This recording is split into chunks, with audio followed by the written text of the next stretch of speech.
What do my gente, you boys coming through once again with the new video. And on today's video, we're going to talk about Lancaster State Prison and where an incident took place. They found an inmate, a white inmate inside his cell, unresponsive, right? So apparently around 12:20 p.m., right? An officer came across this inmate inside his cell. Usually around that time is going to be the close custody count. So the cop goes through every cell, who's in that list, and make sure that that inmate is inside the cell, right? Cops come through, seeing this inmate in his cell with multiple stab wounds, right? And at this point, of course, he's going to hit the alarm to get personnel, medical assistance. Once everybody's right there, he opens the door, he goes inside, and they perform CPR, which I don't think they do, but it is what it is. They do some compressions. But one thing I know is that once you start compressions, you cannot stop, for what I have believed, right? Because it's not good to do that. So eventually, 20 minutes later, he was sadly pronounced unalive, right? But trip on this, there's no suspect. They didn't get no suspect. And I mean, right now they're doing investigations. Apparently, the victim's name was Joshua Kerr, who was 41 years old. This inmate came into the system in 2015 in a sentence of with a sentence of 18 years, right? By 2017, 2 years into his sentence, he caught a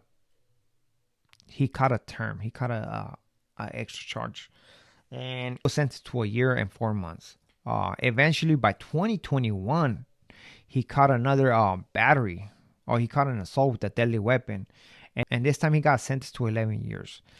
So in total, it seems like his 18-year sentence got to the point of being 30-year sentence, man. I've been in this situation where you keep messing up and it feels like your sentence gets away from you. It does get away from you, man. A lot of people give up and they get on that fucking mode and they max out because they want to do their time however they want to do their time. It seems like they're going to do a life sentence, basically, right? So trip on this. There's no suspect. It seems like the inmate was single cell. No suspect, man. And nobody knows what happened, right? So let's just break it down a little bit. Let's say this individual, right? I mean, how can somebody do this to him?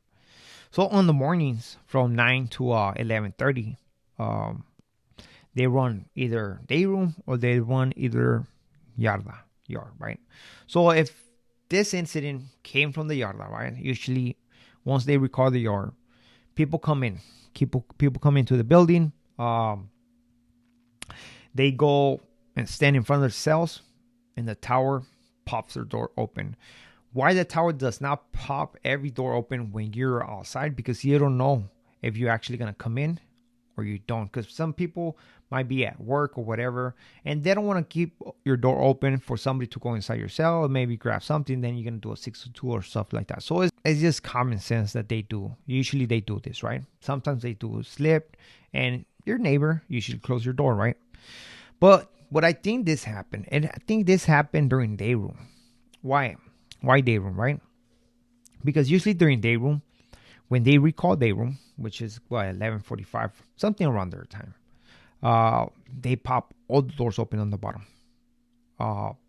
and everybody starts running from cell to cell, stuff like that. Some people still on the phone, and at this point is where there's basically chaos on the bottom. A lot of people running up and down, people talking, is being loud, and this was the perfect time to make a move like this. Somebody went inside the cell, got in I'm not gonna say in a fight, because he basically victimized that guy, because I'm sure that guy didn't have a weapon, right? So victimized, took advantage, unalive him right there on the spot, took off to their cell. I'm pretty sure that right there and then got rid of that weapon, flushed down the toilet, washed his hand, maybe bird bath, and that was it, right? At that whole time, that door was closed. I'm pretty sure he closed that door behind him or whatever. But trip on this though. I'm pretty sure there's people who've seen this incident. The neighbors had to hear the chaos, man. In those cells, man, you can hear, especially if you're in the vent, you're gonna hear all the chaos, the screaming, the fighting, the punching. Both those neighbors gonna hear what's going on, and I'm pretty sure they saw who went in that cell and who got out, right?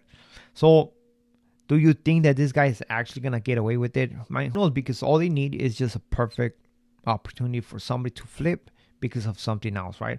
I'm pretty sure the detectives, because they're doing investigation, are gonna drill those neighbors, right? Because they saw who did it, man. I'm pretty sure the aggressor thinks that he got away, which could be possible. It could be possible. You never know, right? But this is a clear reminder, man, that those prisons in California are very dangerous, super dangerous, man. Situations like this happen all the time, man. Now, the difference between this incident and many others is that this incident, somebody sadly lost their lives, right? On other incidents that do not get reported, people just get hurt, get taken to medical and then come back and stuff like that. But CDCR only releases cases in where an inmate became unalive, man, and this is one of them. What we do know is that this guy, of course, has family, and this family is going through it right now. We wish nothing but the best to that familia, and hopefully, they can come to peace, right? We usually don't report situations like this because they always get caught. It's either Sally did the hit, or it happened on their room, or it happened on the yard and stuff like that. But I think we have covered two situations in where apparently whoever did the pegada got away with it. And this is another example. Lately, we had covered incidents with whites, but this is going to be a different, unrelated events. It's different.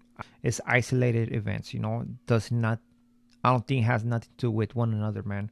But it just shows, man, that every race got their issues. Every race is politicking inside those prisons, man.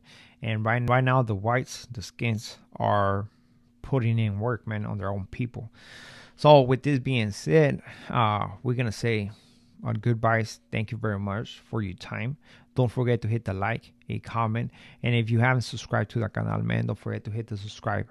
One thing I would like to tell you is that never take anything for granted, and always remember this, man. Stay humble. Stay humble, because once a person gets too cocky, start acting like they're better than the next person, that's when reality will come through and give them a check. I don't wish this upon nobody, but it will come. It will come. It's only a matter of time. So stay true to yourself, man. Do not change and stay positive. Ahora sí nos retiramos. Hasta luego. Gracias.